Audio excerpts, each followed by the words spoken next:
Muy bien, pues bienvenidos una vez más a Conversando con. Soy Adriana Villalpando. Fabio Alejo.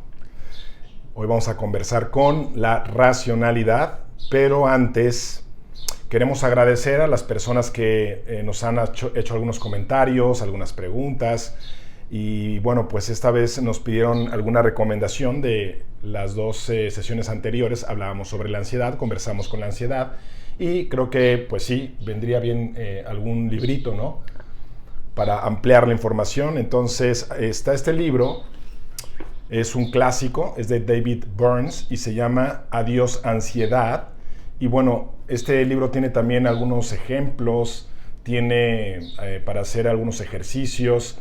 Es como muy interactivo, así es que pues, se los recomiendo mucho. Lo pueden encontrar en cualquier librería y si no, pues en cualquier, plataforma de internet.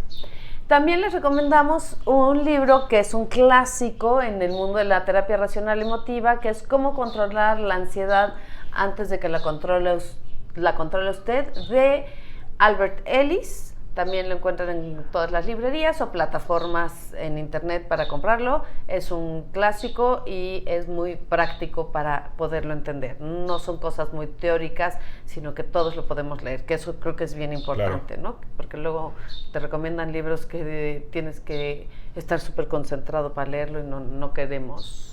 Sí, hay unos que son muy académicos. Muy académicos, muy teóricos, sí. Ahora, si hay algún psicólogo, un psicoterapeuta que quiera algún libro académico, mándanos un mensajito y pues te pasamos alguno de los que tenemos aquí. Sí. ¿Importantes?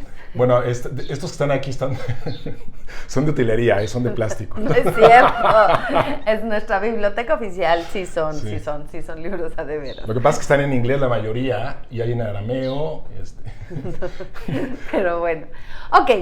Ajá. Ya dicho eso, escríbanos si tienen dudas, si quieren, coméntenos, se los agradecemos muchísimo, los leemos y los contestamos todos los mensajes. Y hoy vamos a conversar, como dijimos, con la racionalidad. Aquí hay muchas personas que han preguntado qué es eso, ¿no? Y claro que hay como muchas ideas, pues, medio erróneas. Sí, fíjate que cuando uno se dedica a esta parte de la TREC, de la terapia racional emotiva, todo el mundo dice, ¡ay, sí, racional! Y la gente tiene muchos mitos sobre lo que es la racionalidad o creencias sobre lo que es la racionalidad. Y nosotros le llamamos mitos porque eso no es la racionalidad.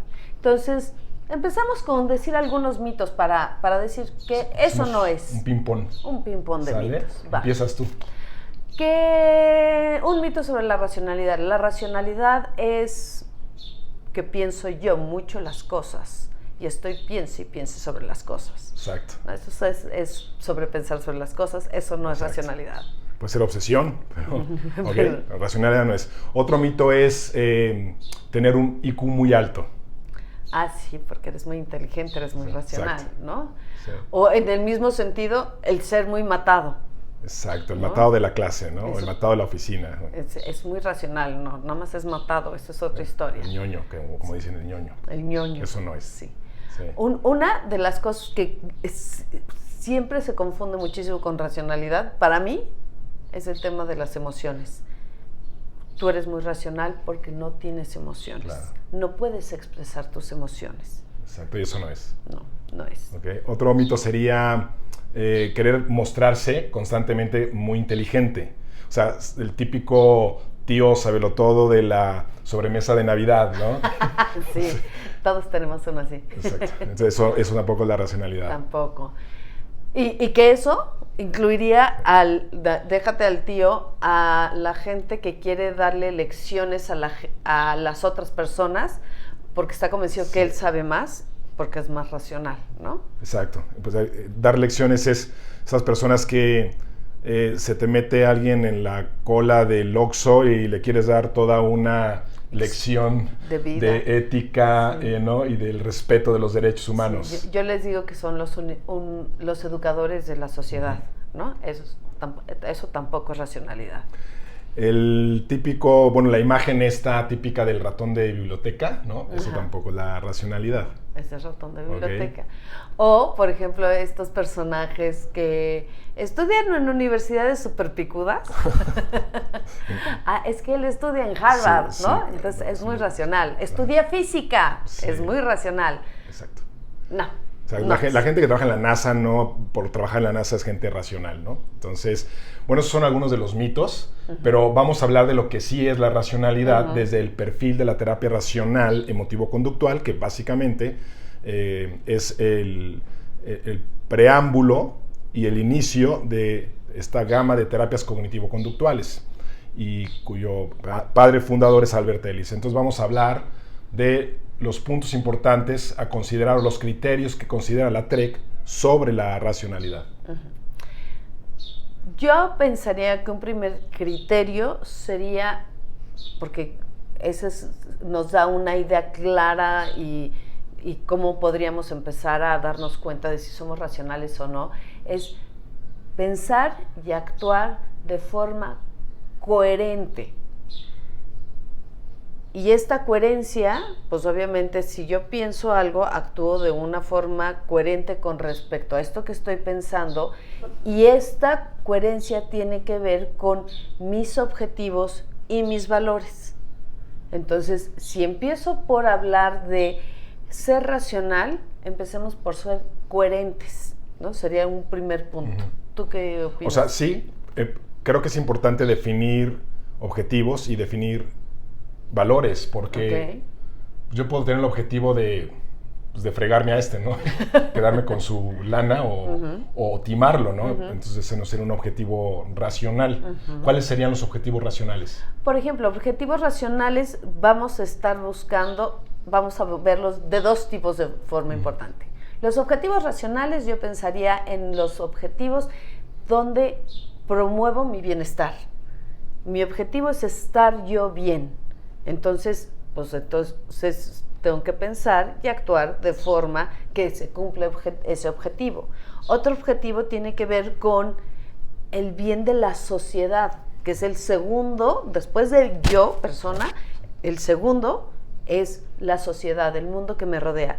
Y también estaría pensando en los objetivos a favor del bienestar de esta sociedad.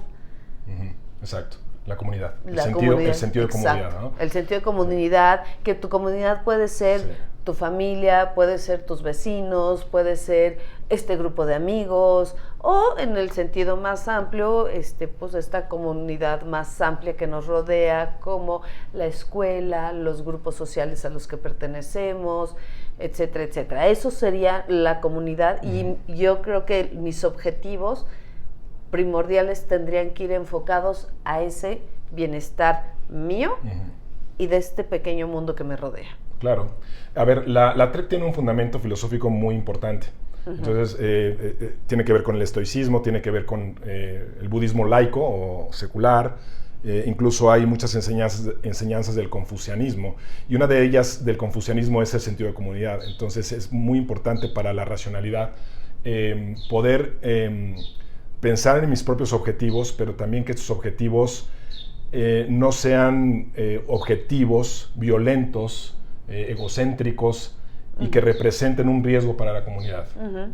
Y así es que si cuidamos a la comunidad, nosotros estamos colaborando con el propósito de el autocuidado y de la perseverancia en el mapa genético, ¿no? Quien atenta contra la comunidad está básicamente atentando contra la vida misma, ¿no? Entonces, por eso es muy importante tener como ese objetivo muy claro, ¿no?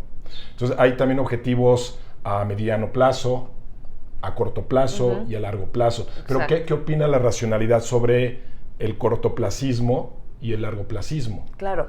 ¿Qué es este punto importantísimo? Porque si todos tenemos objetivos a corto plazo, como me voy a tomar un vasito de agua, esto es a corto plazo, mi objetivo es quitarme la sed, y está muy bien.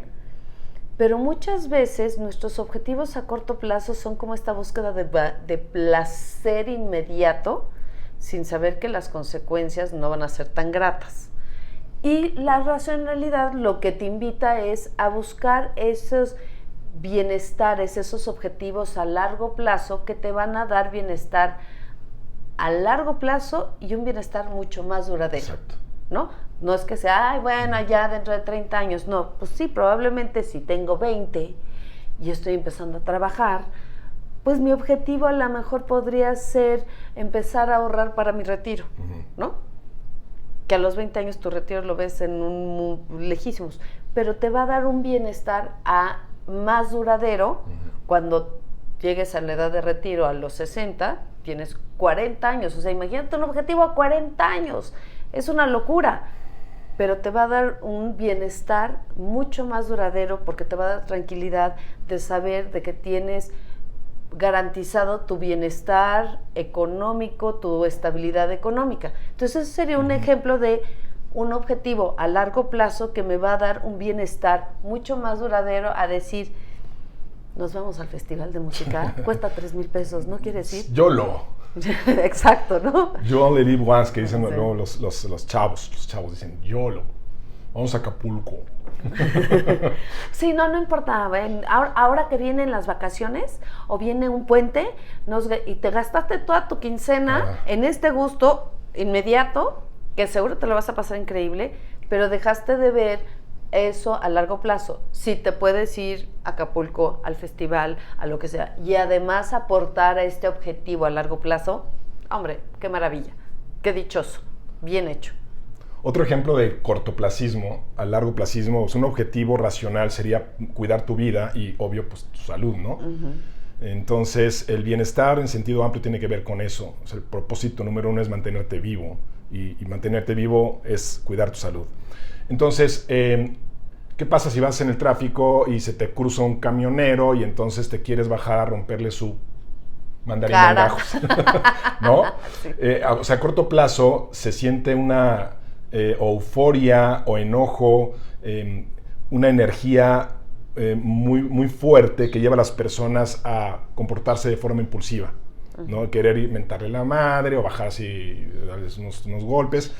Entonces, uno que tenía el objetivo a largo plazo, o más bien a corto, mediano y largo plazo, de mantenerse vivo y con salud, está atentando contra eso por un deseo, según esto, irrefrenable de poner a la gente en su lugar y darle una lección o descargar tu energía. Eso es muy cortoplacista, muy hedonista a corto plazo. O sea, por decirlo de otra forma, es como muy estúpido. Y con consecuencias gachas. Exacto. ¿No? Porque tú no tienes la garantía de que el otro no vaya a contestar. Exacto. ¿No? y ejemplos de estos de a corto plazo y largo plazo hay muy, muy sencillos. Desde... qué flojera estudiar para el examen. Sí. No. Me acaban de hablar mis amigos de que vayamos al cine. Es el estreno de la película que queremos domingo, ver. Sí. Y el lunes tienes que entregar un trabajo o hacer examen. Hacer examen. Y decides, por esta cuestión del objetivo a corto plazo, de satisfacción a corto plazo, irte al cine. Y pues, ¿qué va a pasar con tu examen o con tu entrega? Probablemente hay una alta probabilidad de que te vaya mal. Y esto va a tener consecuencias a mediano plazo. Si te ve mal, a lo mejor repruebas la materia. Si repruebas la materia, a lo mejor no pasas de año. Si no pasas de año, te vas a ir atrasando. Y entonces, o no vas a tener posibilidades de entrar a la universidad o de terminar la universidad en el tiempo que pensabas. Entonces ya se te fue atrasando y hay una serie de consecuencias porque te fuiste por algo inmediato. Cuando pues podría aguantarme tantito de forma estoica, decir, me conviene más estudiar porque mi objetivo a mediano plazo, que va a ser más duradero, es si entrar a la universidad, sin tener una carrera terminada, si tener una buena evaluación laboral, etcétera, etcétera. Y esa es, entonces tengo que pensar y actuar de forma coherente con este objetivo. O sea, si me voy al cine, no estoy siendo coherente con el objetivo que tengo, que es terminar la prepa, terminar la universidad, entrar a la universidad, tener una buena evaluación en mi trabajo. Pues no, estás haciendo lo contrario, estás siendo como incoherente, ¿no? Como incoherente con este objetivo. ¿No? Y eso aplica para muchas cosas, ¿no? Estás en un control de tu comida, por la cuestión que tú quieras y de repente te bajas del metro y se te cruzan unos ricos tacos de suadero y luego buscas excusas, ay, me los merezco, trabajé hoy mucho. Entonces, nada más 2 y te zampas 10, ¿no? Entonces cambiaste tu objetivo, que era bajar tus niveles de colesterol, ¿no? Entonces ahí es donde cambiamos de objetivos. También otro punto sobre que habías dicho antes, es decir, que actuar de forma coherente con nuestros objetivos y valores. Creo que tenemos que definir valores, porque la gente luego puede pensar que el valor es como el valor de la amistad, el valor de la lealtad, el valor del respeto. O sea, sí, pero creo que los valores tienen que ser muy nombrables, o sea, con nombre y apellido muy claros. Hay que clarificarlos para que puedas tener un camino, una brújula de actuación muy accionable. Exacto, porque esos son los valores. Los valores, a fin de cuentas, son los que nos dirigen en cómo vamos a actuar, porque elegimos considerar ciertas cosas buenas para nosotros. Algo que es bueno para mí, a eso le doy valor. Y vamos a hablar desde estos puntos prácticos y filosóficos. Si hablamos de filosofía, nos vamos a encontrar con valores mucho más abstractos que engloban muchas actuaciones. Si nos vamos con el tema más práctico, nos vamos a encontrar con valores más prácticos, como dices tú, la amistad, ¿no? Entonces, que el valor es una guía a mi actuación por lo que considero bueno para mí. Por ejemplo, dormir 8 horas. 8 horas. Eso es un valor, ¿no? Un valor para mí es quiero salir más con amigos, socializar más, quiero aprender a hablar chino, quiero aprender clases de baile, disfrutar más la vida. Son valores muy accionables. Entonces, si esto es bueno para mí, le doy valor, y con respecto a eso voy a ir evaluando las cosas que hay. Entonces le voy a dar valor a mis clases de chino. Entonces, si me importa tanto el chino y soy coherente, ¿qué es lo que tocaría? Pues pensar y actuar en consecuencia para aprender chino. O sea, sí ir a mis clases de chino, sí hacer las tareas de chino, sí practicar chino. Eso es actuar de forma coherente a esto que yo le doy valor. Y además, ese valor de aprender chino se junta con mi objetivo. Exacto. ¿No? Entonces van juntos. Okay. Si hablamos de valores un poquito más sofisticados, más en el tono filosófico, que por ejemplo hablaríamos de respetar. Si yo digo que para mí el respeto es un valor importante, mi actuar tendría que ser coherente con esto que pienso que es bueno para mí. Y lo actúo para mí, me respeto a mí y respeto a los otros. Y eso se junta con lo que hablábamos del bienestar de la comunidad.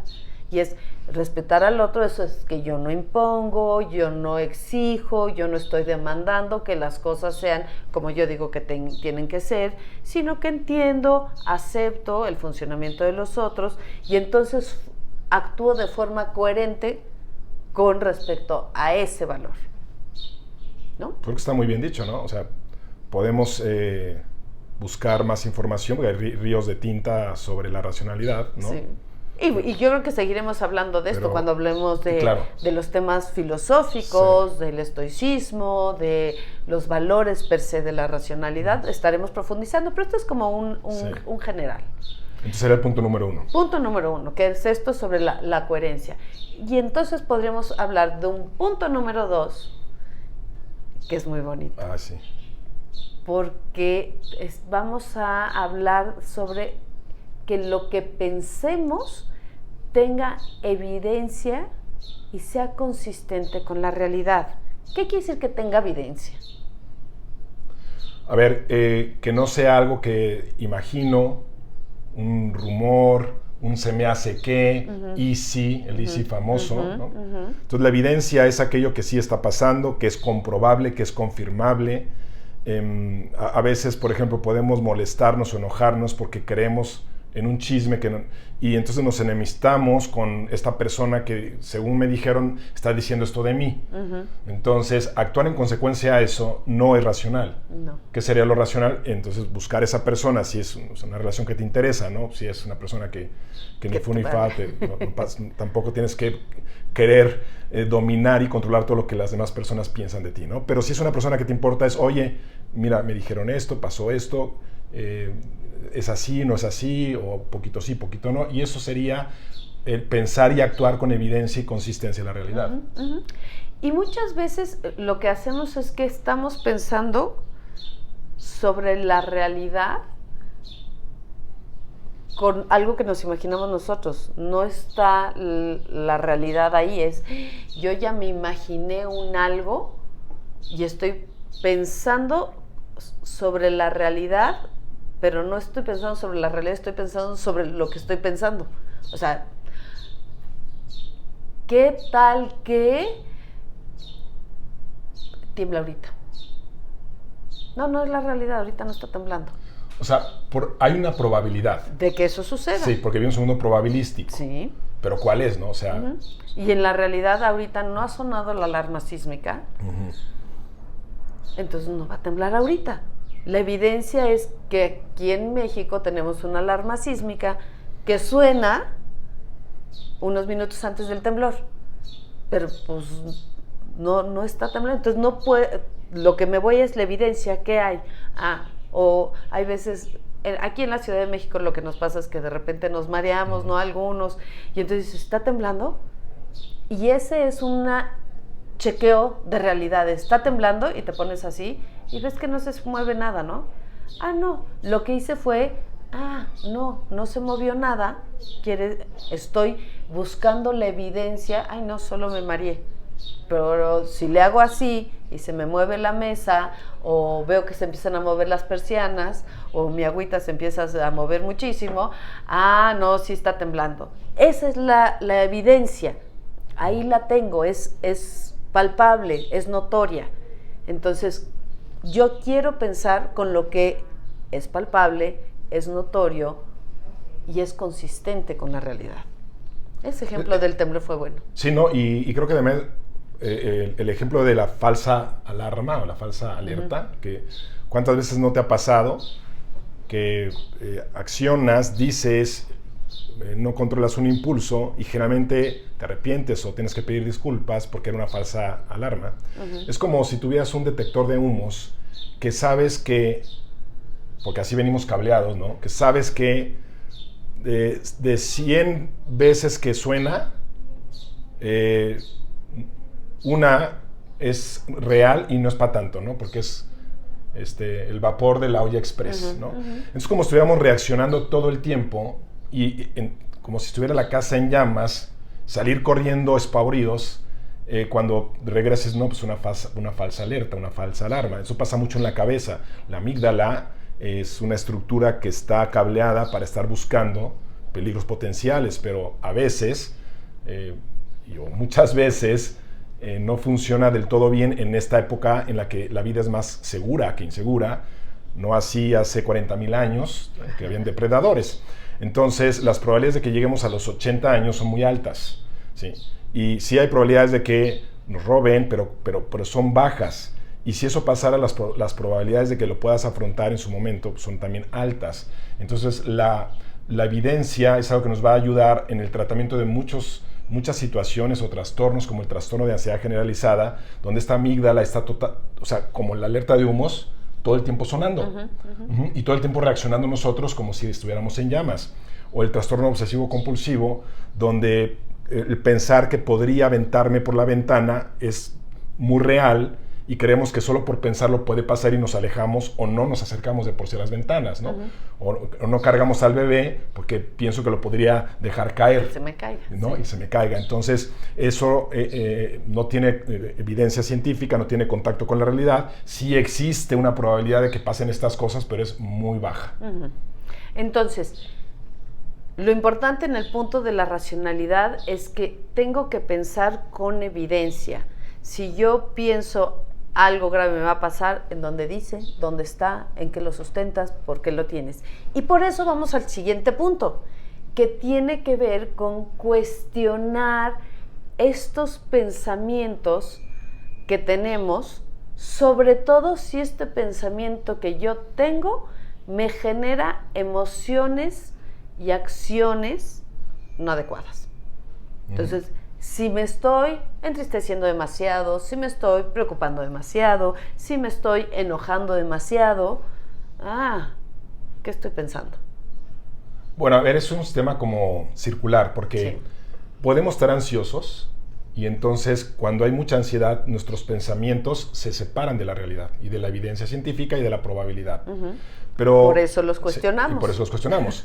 Entonces, cuando tienes emociones muy intensas y que suelen ser disfuncionales porque nos llevan a no funcionar adecuadamente, tenemos que tener mucho cuidado con aquellas cosas que pensamos y no validarlas de inmediato, que es cuando más vulnerables estamos a pensar tonterías. Entonces también podemos nosotros pensar algo irracional. Por ejemplo, mi esposa no ha llegado, son las 10 de la noche, entonces me está poniendo el cuerno. Y eso me genera más ansiedad. Y la ansiedad me genera nuevos pensamientos. Sí, tengo que revisar su ropa a ver si encuentro una cartita de amor porque está teniendo un romance con alguien de la oficina. Y hacemos todo un bucle de pensamiento, emoción, y cuando llega nuestra esposa o esposo, le montamos un circo y pues resulta que se le acabó la pila o que hay alguna explicación alternativa que no nos tomamos el tiempo de cotejar y ya nos quieren divorciar por eso, ¿no? Y entonces ahí es justo cuando empiezo a sentir esta emoción, es ¿por qué estoy sintiendo esto? Porque es bien tarde y no ha llegado. Y yo estoy concluyendo que seguro me pinta el cuerno. Ok, ¿y por qué no lo empiezo a cuestionar? Y entonces lo empiezo a cuestionar y un gran ejemplo es, lo cuestiono con evidencia. ¿Dónde está la evidencia? Es que es tardísimo y no ha llegado y no me contesta. Esa no es evidencia. Esa no es ninguna evidencia que te están pintando el cuerno. Entonces, a ver, ¿cuál sería la evidencia? Entonces, pues hasta que no sepas algo, hasta que no llegues y le preguntes, hasta que no haya una evidencia, no está sucediendo eso. Eso está sucediendo en tu cabeza, no en la realidad. Exacto. Por eso lo tengo que cuestionar. Esa es la diferencia entre celos racionales y celos irracionales, que hablaremos en su momento de esto. De los celos, porque ¿no? Los celos no son tan lindos, nunca. Pero los celos racionales, y no es que nos guste sentir celos, pero pues también es un sentimiento muy común en el ser humano. Y si de algo nos pueden servir estos celos, por lo cual les llamamos racionales, es que están basados en la realidad. Es decir, sentir celos porque mi esposa me está diciendo que sí está teniendo una aventura y es el momento de replantear los acuerdos de la relación frente a eso. Queremos seguir en esa relación, la podemos poner como una relación abierta, semiabierta, la terminamos. Entonces, para eso sirven en este sentido los celos. Los celos irracionales están basados en conjeturas, en sospechas, no son racionales. Y entonces voy a empezar a hacer acciones disfuncionales como revisar el teléfono. Típico. ¿Para qué le estás revisando el teléfono? La otra persona se va a enojar. Sí. O sea, entonces ya creaste toda una reacción por estar revisando el teléfono o revisándole otras cosas, la ropa, el coche. ¿Para qué? Si todo está basado en lo que en lo que pensaste, no en la realidad. Entonces, el ejemplo pueden ser los celos, pero lo mismo puede ser el enojo. Ya me enojé porque hizo cara de que no le caigo bien, de que no le gustó esto. Sí. Hizo cara, no sé, a lo mejor tenía un pedo atorado, no lo sé. Y por eso hizo una cara, ¿no? No quiere decir con que le molestó algo que tú hiciste. Sí, exacto. Entonces todo está en mi cabeza y por eso tengo que cuestionarme estos pensamientos para saber si están basados en una evidencia real, porque lo que sí me están generando emociones disfuncionales y probablemente actuaciones disfuncionales. Y entonces, estos serían 3 puntos primeros de la racionalidad, porque de la racionalidad tenemos mucho de qué hablar. Y creo que podemos terminar aquí con este tercer punto sobre cuestionarnos de los pensamientos para en un siguiente programa hablar sobre los otros puntos de que sí son la racionalidad. Exacto. Y probablemente valdría la pena que nos vean en el próximo capítulo y sigamos hablando de esto. Y escríbanos. Nos pueden escribir a través de Instagram o YouTube o la plataforma donde nos estés escuchando o viendo. Y pues también tenemos una página web, www.itremmx.com. ¿Sí, no? www.itrem.com.mx. Exacto, esta última. ¿Y tú para qué me dices que sí? Porque me confundí con el Instagram. ¿Por qué no compruebas la realidad? ¿Por qué no me debates? Ok. Y el Instagram. Okay. El Instagram es @itremmx. Ahí sí. Ese sí. Por eso nos andábamos confundiendo. Okay. Libros de este tema, bueno, les podemos ahorita adelantar uno. Está luego les traemos otros. Este es un libro muy bueno de Albert Ellis, El camino de la tolerancia, y aquí van a encontrar una filosofía de vida que genera bienestar. Aquí dice la filosofía de la terapia racional emotivo-conductual. Entonces ahí se los dejamos de tarea para los que quieran saber un poco más, y la próxima vez que nos veamos acá, en la próxima sesión, vamos a buscar más bibliografía para ustedes. Así es que recuerden pensar y actuar en coherencia con tus valores objetivos, pensar con la evidencia y consistencia en la realidad, y ser autocrítico, o sea, cuestionar tus pensamientos, y sobre todo cuando están impulsados, promovidos o subvencionados por emociones intensas, desadaptativas. Gracias, Adriana. Gracias, Fabio. Nos vemos en el próximo capítulo, conversando con la racionalidad. 2. Muy bien. Bye.